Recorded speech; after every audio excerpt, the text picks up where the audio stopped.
Assalamualaikum warahmatullahi wabarakatuh. Kami dari kelompok 6 yang beranggotakan.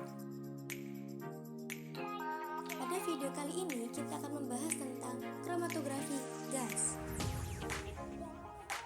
Kromatografi gas adalah jenis kromatografi yang umum digunakan dalam analisis kimia untuk pemisahan dan analisis senyawa yang dapat menguap tanpa mengalami dekomposisi. Cara kerja kromatografi gas.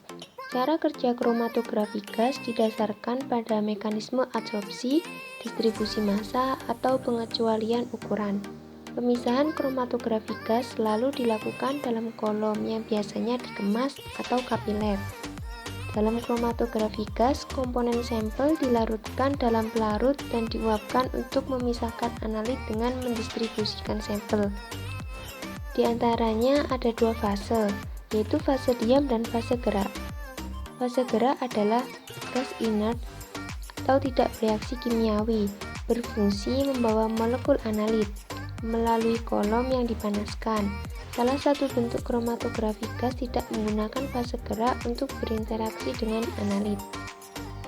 Selanjutnya, fase diam dapat berupa absorban padat, disebut kromatografi pada gas, atau cairan pada penyangga lembab, disebut kromatografi cair gas.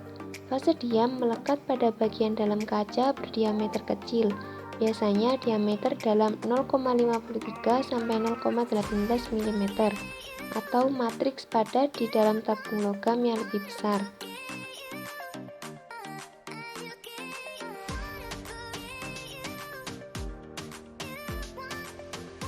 Bagian-bagian kromatografi gas. Yang pertama terdapat carrier gas supply, adalah komponen berfungsi sebagai penyuplai gas pembawa atau fasa gerak dalam kromatografi gas. Yang kedua terdapat injection port, adalah bagian injektor sebagai tempat memasukkan analit atau sampel yang akan dianalisis. Cairan analit dimasukkan dengan menggunakan siring dengan jumlah volume tertentu. Yang ketiga, oven. Oven berfungsi untuk memanaskan analit sehingga analit berubah fasa menjadi fasa gas. Suhu dalam oven ini bisa diatur maupun diprogram sesuai dengan metode yang akan digunakan dalam proses identifikasinya.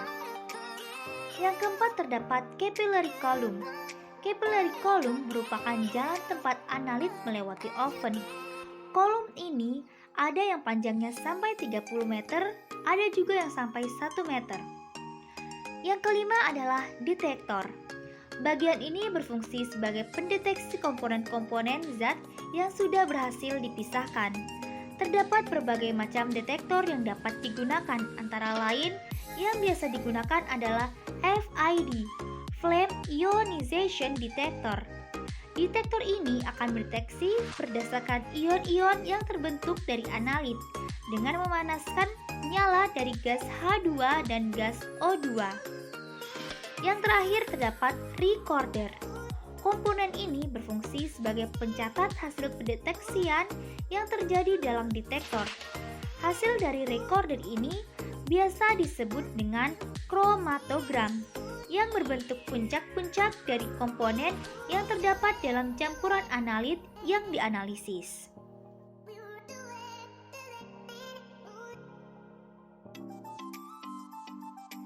Selanjutnya, manfaat dan kegunaan aplikasi kromatografi gas. Kromatografi gas digunakan secara luas di berbagai bidang aplikasi, seperti bidang lingkungan, industri makanan, kesehatan, dan keamanan. Peralatan ini terdiri dari kolom partisi yang memisahkan komponen senyawa penyusun suatu gas campuran. Seperti pada aplikasi GCMS digunakan untuk identifikasi kualitatif dan pengukuran kuantitatif dari komponen individual dalam senyawa campuran kompleks. Terdapat perbedaan strategi analisis data untuk aplikasi keduanya.